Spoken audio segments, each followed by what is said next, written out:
very much. Thank you. I moved to America 12 years ago with my wife, Terry, and our 2 kids. Actually, truthfully, we moved to Los Angeles. Thinking we were moving to America. But anyway, it's a short plane ride from Los Angeles to America. I got here 12 years ago, and when I got here, I was told various things, like, Americans don't get irony. Have you come across this idea? It's not true. I've travelled the whole length and breadth of this country. I have found no evidence that Americans don't get irony. It's one of those cultural myths, like the British are reserved. I don't know why people think this. We've invaded every country we've encountered. I don't know.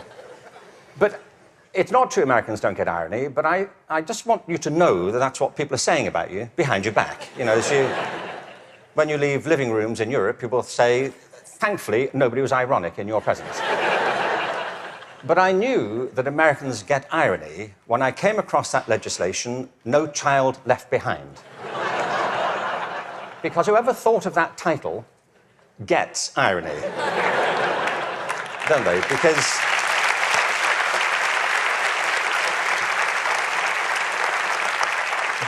Because it's leaving millions of children behind. Now, I can see that's not a very attractive name for legislation. Millions of children left behind. I can see that. What's the plan? Well, we propose to leave millions of children behind, and here's how it's going to work. And it's working beautifully. In some parts of the country, 60% of kids drop out of high school. In the Native American communities, it's 80% of kids. If we halved that number, one estimate is it would create a net gain to the US economy over 10 years of nearly $1 trillion. From an economic point of view, this is good math, isn't it? That we should do this. It actually costs an enormous amount to mop up the damage from the dropout crisis. But the dropout crisis is just the tip of an iceberg. What it doesn't count are all the kids who are in school but being disengaged from it, who don't enjoy it, who don't get any real benefit from it. And the reason is not that we're not spending enough money. America spends more money on education than most other countries. Class sizes are smaller than in many countries. And there are hundreds of initiatives every year to try and improve education. The trouble is, it's all going in the wrong direction. There are 3 principles on which human life flourishes, and they are contradicted by the culture of education under which most teachers have to labour and most students have to endure. The first is this, that human beings are naturally different and diverse. Can I ask you, how many of you have got children of your own? OK. Or grandchildren? How about 2 children or more? Right. And the rest of you have seen such children? Small people wandering about. I will make you a bet, and I'm confident I will win the bet. If you've got 2 children or more, I bet you they are completely different from each other, aren't they? Aren't they? You would never confuse them, would you? Like, which one are you? Remind me. You know, your mother and I are going to introduce some colour-coding system so we don't get confused. Education under No Child Left Behind is based on not diversity, but conformity. What schools are encouraged to do is to find out what kids can do across a very narrow spectrum of achievement. One of the effects of No Child Left Behind has been to narrow the focus onto the so-called STEM disciplines. They're very important. I'm not here to argue against science and math. On the contrary, they're necessary, but they're not sufficient. A real education has to give equal weight to the arts, the humanities, to physical education. An awful lot of kids... Sorry, thank you.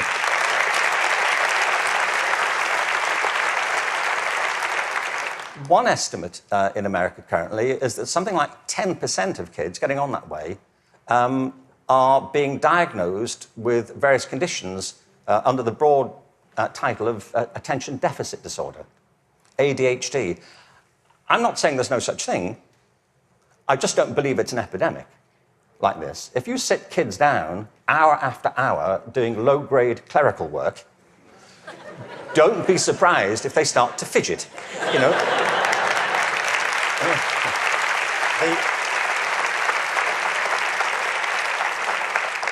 Children are not, for the most part, suffering from a psychological condition. They're suffering from childhood, you know, and I know this because I spent my early life as a child. I went through the whole thing. And kids prosper best with a broad curriculum that celebrates their various talents, not just a small range of them. And by the way, the arts aren't just important because they improve math scores, they're important because they speak to parts of children's being which are otherwise untouched. The second... Thank you. The second principle that drives human life and flourishing is curiosity. If you can light the spark of curiosity in a child, they will learn without any further assistance very often. Children are natural learners. It's a real achievement to put that particular ability out or to stifle it. Curiosity is the kind of engine of achievement. Now, the reason I say this is because one of the effects of the current culture here, if I can say so, has been to deprofessionalize teachers. There is no system in the world or any school in the country that's better than its teachers. Teachers are the lifeblood of the success of schools. But teaching is a creative profession. Teaching properly conceived is not a delivery system. You know, you're not there just to pass on received information. Great teachers do that. But what great teachers also do is mentor, stimulate, provoke, engage. You see, in the end, education is about learning. If there's no learning going on, there's no education going on. And people can spend an awful lot of time discussing education without ever discussing learning. The whole point of education is to get people to learn. A friend of mine, an old friend, actually very old, he's dead. That's as old as it gets, I'm afraid. So, but a wonderful guy, he was. A wonderful philosopher. He used to talk about the difference between the task and achievement senses of verbs. You know, you can be engaged in the activity of something, but not really be achieving it. It's like dieting. It's a very good example, you know. There he is, he's dieting. Is he losing any weight? Not really. Teaching is a word like that. You can say, there's Deborah, she's in room 34, she's teaching. But if nobody's learning anything, she may be engaged in the task of teaching, but not actually fulfilling it. The role of a teacher is to facilitate learning. That's it. And part of the problem is, I think, that the culture of, the dominant culture of education has come to focus on not teaching and learning, but testing. Now, testing is important. Standardized tests have a place. But they should not be the dominant culture of education. They should be diagnostic. They should help. You know, if I go for a medical examination, I want some standardized tests. I do. You know, I want to know what my cholesterol level is compared to everybody else's on a standard scale. I don't want to be told on some scale my doctor invented in the car. You know, your cholesterol is what I call level orange. Really? Is that good? We don't know. But all that should support learning. It shouldn't obstruct it, which of course it often does. So in place of curiosity, what we have is a culture of compliance.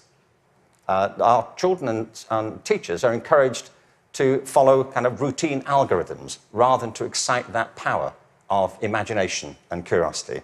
And the third principle is this, that human life is inherently creative. It's why we all have different resumes. We create our lives, and we can recreate them as we go through them. It's the common currency of being a human being. It's why human culture is so interesting and diverse and dynamic. I mean, other animals may well have imaginations and creativity, but it's not so much in evidence, is it, as ours. I mean, you may have a dog. and your dog may get depressed. But it doesn't listen to Radiohead, does it? And sit staring out the window with a bottle of Jack Daniels. And you say, would you like to come for a walk? He said, no, I'm fine. No. You go. I'll wait, I'll go. But take pictures. We all create our own lives through this restless process of imagining alternatives and possibilities, and one of the roles of education is to awaken and develop these powers of creativity. Instead, what we have is a culture of standardization. Now, it doesn't have to be that way. It really doesn't. Finland regularly comes out top in maths, science, and reading. Now, we only know that's what they do well at because that's all that's being tested currently. That's one of the problems of the tests. They don't look for other things that matter just as much. The thing about work in Finland is this. They don't obsess about those disciplines. They have a very broad approach to education, which includes humanities, physical education, the arts. Second, there is no standardized testing in Finland. I mean, there's a bit, but it's not what gets people up in the morning. It's not what keeps them at their desks. And the third thing is, I was at a meeting recently with some people from Finland, actual Finnish people, and so somebody from the American system was saying to the people in Finland, what do you do about the dropout rate in Finland? And they all looked a bit bemused and said, well, we don't have one. Why would you drop out? If people are in trouble, we get them quite quickly and help them and we support them. Now, people always say, well, you can't compare Finland to America. No, I think there's a population of around 5 million in Finland. But you can compare it to a state in America. Many states in America have fewer people in them than that. I mean, I've been to some states in America and I was the only person there. Really. Really, I was asked to lock up when I left. But what all the high-performing systems in the world do is currently what is not evident, sadly, across the systems in America. I mean, as a whole. One is this. They individualize teaching and learning. They recognize that it's students who are learning, and the system has to engage them, their curiosity, their individuality, and their creativity. That's how you get them to learn. The second is that they attribute a very high status to the teaching profession. They recognize that you can't improve education if you don't pick great people to teach and if you don't keep giving them constant support and professional development. Investing in professional development is not a cost, it's an investment. And every other country that's succeeding well knows that, whether it's Australia, Canada, South Korea, Singapore, Hong Kong, or Shanghai. They know that to be the case. And the third is they devolve responsibility to the school level for getting the job done. You see, there's a big difference here between going into a mode of command and control in education. That's what happens in some systems. Central governments decide or state governments decide, they know best and they're going to tell you what to do. The trouble is that education doesn't go on in the committee rooms of our legislative buildings. It happens in classrooms and schools. And the people who do it are the teachers and the students. And if you remove their discretion, it stops working. You have to put it back to the people.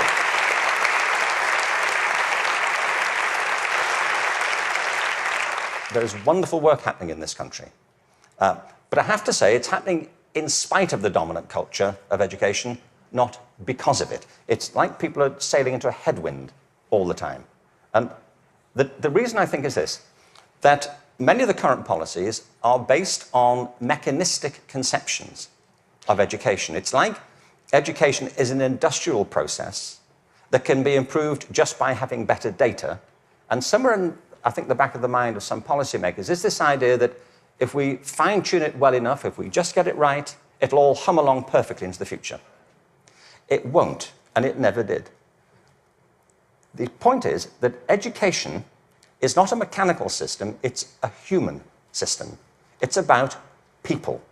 People who either do want to learn or don't want to learn. Every student who drops out of school has a reason for it. which is rooted in their own biography. They may find it boring, they may find it irrelevant, they may find that it's at odds with the life they're living outside of school. There are trends, but the stories are always unique. I was at a meeting recently in Los Angeles they're called alternative education programs. These are programs designed to get kids back into education. They have certain common features. They're very personalized. They have strong support for the teachers, close links with the community, and a broad and diverse curriculum, and often programs which involve students outside school as well as inside school. And they work. What's interesting to me is these are called alternative education. You know? And all the evidence from around the world is if we all did that, there'd be no need for the alternative.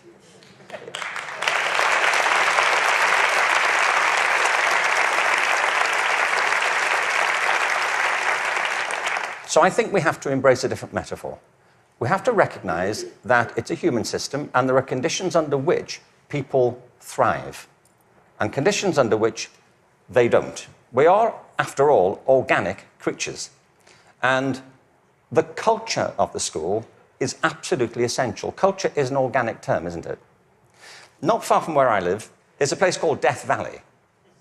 Death Valley is the hottest, driest place in America, and nothing grows there. Nothing grows there because it doesn't rain, hence Death Valley. In the winter of 2004, it rained in Death Valley.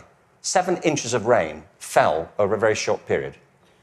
And in the spring of 2005, there was a phenomenon. The whole floor of Death Valley was carpeted in flowers for a while.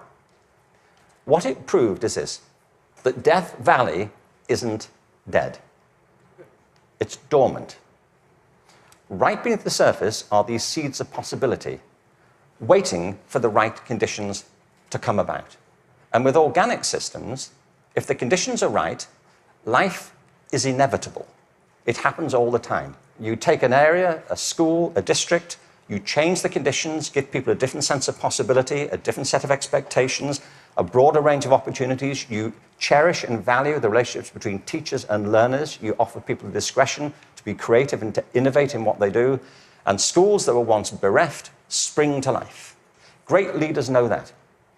The real role of leadership in education, and I think it's true at the national level, the state level, at the school level, is not and should not be command and control. The real role of leadership is climate control, creating a climate of possibility. And if you do that, people will rise to it and achieve things that you completely did not anticipate and couldn't have expected. There's a wonderful quote from Benjamin Franklin. There are 3 sorts of people in the world. Those who are immovable, people who don't get it, they don't want to get it, they're not going to do anything about it. There are people who are movable, people who see the need for change and are prepared to listen to it. And there are people who move, people who make things happen. And if we can encourage more people, that will be a movement. And if the movement is strong enough, that's, in the best sense of the word, a revolution. And that's what we need. Thank you very much. Thank you very much.